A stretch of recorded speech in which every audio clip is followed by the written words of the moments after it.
Hi గారు, welcome to our channel. ప్రస్తుతం మనతో పాటు దాము బాలాజీ గారు, సీనియర్ జర్నలిస్ట్ ఉన్నారు. వారితో ఒకసారి మాట్లాడదాం. సార్ నమస్కారం.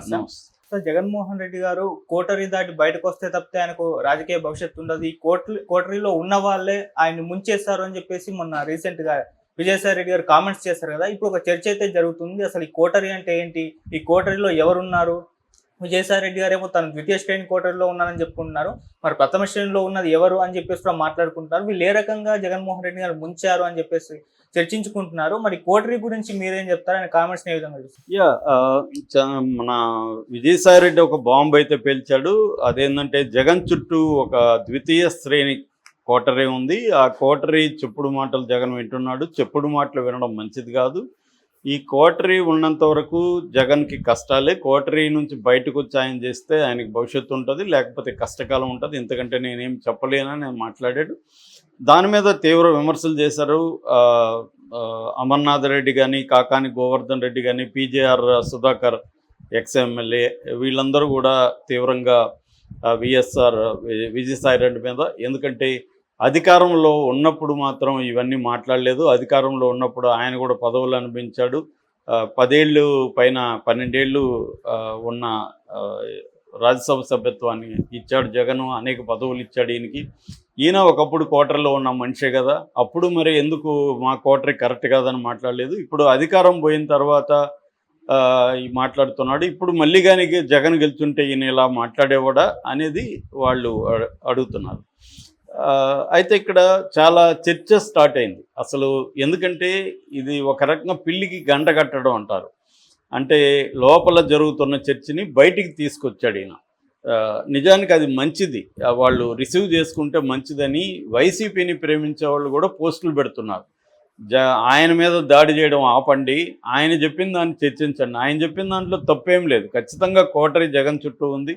జగన్ చుట్టూనే కాదు, ప్రతి ఒక్కరికి కోటరీ ఉంటుంది. ఇప్పుడు లోకేష్ చుట్టూ కోటరీ ఉంది, చంద్రబాబు చుట్టూ కోటరీ ఉంటుంది, పవన్ కళ్యాణ్కి ఒక కోటరీ ఉంటుంది. అసలు కోటరీ అంటే ఏంటి? కోటరీ అంటే ఒక నాయకుడు దగ్గర ఒక టీము ఉంటారు. ఆ టీము కామన్ ప్రయోజనాలు ఆ టీముకు ఉంటాయి. ఈ టీం ఏం చేస్తారంటే మిగతా వాళ్ళని రానియకుండా, అంటే ఇది పాజిటివ్ నెగిటివ్ రెండు ఉంటాయి కోటరీకి. పాజిటివ్ ప్రతి కంపెనీల్లో కూడా ఒక టీం ఉంటుంది, కోటరీ ఉంటుంది. సో ఈ కోటరీ పాజిటివ్గా చెప్పాలంటే వీళ్ళు ఐక్యంగా ఉండి అనేక విషయాల మీద పనిచేస్తారు. విభజించుకొని సమస్యల్ని లేదా ఫీల్డ్స్ని వాళ్ళు వర్క్ చేస్తారు, టీమ్గా కూడా వర్క్ చేస్తారు. అందువల్ల నాయకుడికి ఎవరైనా ఆయన ఒంటరిగా చేయలేడు కాబట్టి టీం ఇంపార్టెంట్. ఆ టీంని కోటరీ అంటారు. ఇది అంచెలంచెలుగా ఉంటుంది. ప్రథమ శ్రేణి ఉంటుంది, ద్వితీయ శ్రేణి ఉంటుంది, తృతీయ శ్రేణి ఉంటుంది. ఇలా ఆర్గనైజ్డ్గా పనిచేస్తేనే ఏదైనా చేయగలరు. అయితే ఇక్కడ నెగిటివ్ కోటరీ, పొలిటికల్ సర్కిల్స్లో నెగిటివ్ కోటరీని ఒక్కోసారి ప్రతిబంధకంగా మారిపోతుంది. ముఖ్యంగా రాజకీయాల్లో జగన్ లాంటి వ్యక్తులకి ఏమవుతుందంటే, వాళ్ళు ప్రజలకి నిరంతరం జగన్ 10 ఏళ్ళుగా, అంతకుముందు ఆయన అధికారంలోకి రాకముందు నిరంతరం జనంలో ఉండేవాడు. డైరెక్ట్గా జనంతో మాట్లాడేవాడు. వాళ్ళ సమస్యలు ఏంటి, వాళ్ళు ఏమనుకుంటున్నారు, ఇవి తెలిసేవి. కార్యకర్తలకి అందుబాటులో ఉండేవాడు. అది కోటరీని పెట్టుకోవడంతో వీళ్ళు జగన్కి ప్రజలకు మధ్య ఒక అడ్డుగోడలాగా ఉండిపోయారు. కోటకి ముందు కందకం అంటారు. ఆ కందకం లాగా వీళ్ళు ఉండిపోయి జగన్కి ప్రజలకు మధ్య అడ్డుగోడ అయిపోయారు. దానివల్ల ప్రజలు కానీ ఇంకొక నాయకులు కానీ చివరికి ఎమ్మెల్యేలు ఎంపీలు కలవాలన్నా ముందు ఈ కోటరీని కలవాలి, వీళ్ళ క్లియరెన్స్ తీసుకోవాలి. ఇది అయ్యే పని కాక చాలామంది వీళ్ళకి చెప్తే వీళ్ళు మాట్లాడరు. ఒకవేళ ఇంత కష్టపడి జగన్ చెప్తే ఫలానా ఆయన గలువు, ఆయనతో ధనంజయ రెడ్డిని గలువు, ఇంకొక అతన్ని సజ్జల అన్నను గలువు అని చెప్పేస్తాడు. వాళ్ళేమో ఈయన మాట తీసుకోరు. నేను చెప్తానులే బాస్ కంటారు, చెప్పరు. సో ఇలాగా వీళ్ళ సమస్యలు తీరవు, అసంతృప్తి పెరిగిపోతుంది. ఇలాగే ఎప్పటి నుంచో, ఇది ఎప్పుడో కాదు, నాకు ఈ విషయాలు చాలామంది ఎంపీలు ఎమ్మెల్యేలు చెప్పారు. ఎప్పుడు లాంగ్ బ్యాకే, అధికారంలో ఉన్నప్పుడే. జగన్ మమ్మల్ని కలవట్లేదు, మేము చెప్పింది వినట్లేదు, అంతా కొంతమంది ఆయన చుట్టూ ఉన్నారని చెప్పారు. సో ఇప్పుడు ఈ నెగిటివ్ కోటరీ అనేది ప్రతి ఒక్కరికి ఇబ్బందికరంగానే ఉంటుంది. ప్రతి నాయకుడు కూడా ఏంటంటే కోటరీని దాటి ప్రజలతో అప్పుడప్పుడైనా మమేకం కావాలి, వీళ్ళని కార్యకర్తలను కలవాలి. చంద్రబాబు కూడా ఈ ప్రాబ్లం 2014 నుంచి 19 వరకు ఉండింది. అందుకని చంద్రబాబు ఇప్పుడు అది గుర్తించే ఈ మధ్య ఆయన కార్యకర్తలతో సమావేశం అవుతున్నాడు, కార్యకర్తల అభిప్రాయాలు తీసుకుంటున్నాడు. అయినా కూడా తెలుగుదేశంలో ఇప్పటికి కూడా తీవ్ర అసంతృప్తులు ఉన్నాయి చంద్రబాబు మీద. ఇక పవన్ కళ్యాణ్ అంటే ఆయనే సర్వస్వం. ఆయన ఇంకా కోటరీ మాట వింటాడో లేదో తెలియదు, కానీ కోటరీ కూడా ఆయనకి తక్కువే ఉంటుంది. ఫైనల్గా ఆయన నిర్ణయాలే. కాబట్టి మంచి అయిన చెడ్డైనా పవన్ కళ్యాణ్కి ఇబ్బంది లేదు. ఆయన ఒక పద్ధతులు నడుపుకొని వెళ్తున్నాడు. కానీ జగన్తో ప్రాబ్లం వచ్చేసరికి ఏమైందంటే ఆయన 10 ఏళ్ళుగా ప్రజల్లో కార్యకర్తల్లో ఉండి ఒకసారికి అధికారంకి వచ్చేసరికి కంప్లీట్ చేంజ్ అయిపోయేసరికి ఎక్స్పెక్టేషన్స్ ఉంటాయి, అసంతృప్తులు ఉంటాయి. అది ప్రాబ్లం. ఇప్పుడు కూడా ఆయన పేరుకైతే తాడేపల్లి ఇంటిని కార్యాలయంగా మార్చాడు, కానీ ఇప్పుడు కూడా ప్రజలు కార్యకర్తలు వెళ్తే డైరెక్ట్గా కలిసే పరిస్థితి లేదు. పోలీసులు అడ్డుకుంటున్నారు, నాయకులు ఎవరైనా రికమెండ్ చేయాలి. ఇప్పుడు కూడా సేమ్ క్వార్టరీనే ఆయన దగ్గర ఉంది. సో ఇప్పుడు చర్చ ఏంటంటే ఎవరు ఈ క్వార్టరీ అని డిస్కషన్ వస్తుంది. ఇందులో ప్రథమ శ్రేణి క్వార్టరీ ముందుగా చూద్దాం. ప్రథమ శ్రేణి క్వార్టరీలో ఒకప్పుడు విజయసాయిరెడ్డి కూడా ఉండేవాడు, ఈయన కూడా క్వార్టర్లో ఉండేవాడు. ఆ మేరకు వాళ్ళ విమర్శలు కరెక్టే. ఈయన ఒకప్పుడు క్వార్టర్లో ఉండి ఇప్పుడు క్వార్టరే అంటాడే అనేదంటే అవును, మరి క్వార్టర్ వల్ల నష్టం జరిగిందనేది ఆయన గ్రహించి చెప్తున్నాడు. సో ఆయన ఏ ఉద్దేశంతో చెప్తున్నాడు అనేది పక్కన పెట్టి ఆయన చెప్పిన దాంట్లో వాస్తవం ఉంటే మనం దాన్ని పరిష్కరించుకోవాలి కదా అనేది వైసీపీలో చాలామంది చెప్తున్నారు. నిజానికి విజయసాయిరెడ్డి బయటపడి చెప్పకముందే ఎప్పటి నుంచో ఫేస్బుక్లో, ట్విట్టర్లో, అంటే ఎక్స్లో పోస్టులు పెడుతున్నారు. సో ఈయనకి ప్రథమ స్థాయిలో ఒకప్పుడు విజయసాయిరెడ్డి ఉండేవాడు, వైవి సుబ్బారెడ్డి, పెద్దిరెడ్డి రామచంద్రారెడ్డి, వాళ్ళ కొడుకు మిథున్ రెడ్డి, తర్వాత సజ్జల రామకృష్ణారెడ్డి, మాజీ ఐఏఎస్ ధనంజయ రెడ్డి. వీళ్ళు ప్రధానంగా ప్రథమ శ్రేణి క్వార్టరీ, అంటే ఫస్ట్ దీంట్లో వీళ్ళు ఉంటారు. సెకండ్ దీనికి వచ్చేసరికి కమ్యూనికేషన్ సలహాదారుడు జీవీడి కృష్ణమోహన్. ఈయన ఒకప్పుడు ఈనాడు ఎడిటోరియల్ పేజ్ చూసుకున్నాడు, తర్వాత ఇక్కడ చేరాడు. అట్లాగే జగన్ క్యాంపు కార్యాలయానికి సంబంధించిన పిఏ కె నాగేశ్వరరెడ్డి, ఈయన్ని కేఎన్ఆర్ అని పిలుస్తారు. ఈయన కూడా సెకండ్ దీంట్లో రంగులో ఉంటాడు.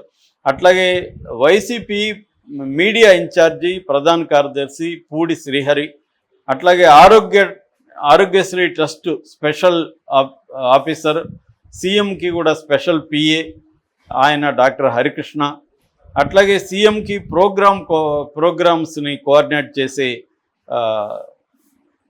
ఎమ్మెల్సీ తలశిల రఘురాం, ఆయన ప్రజెంట్ ఎమ్మెల్సీగా ఉంటున్నాడు.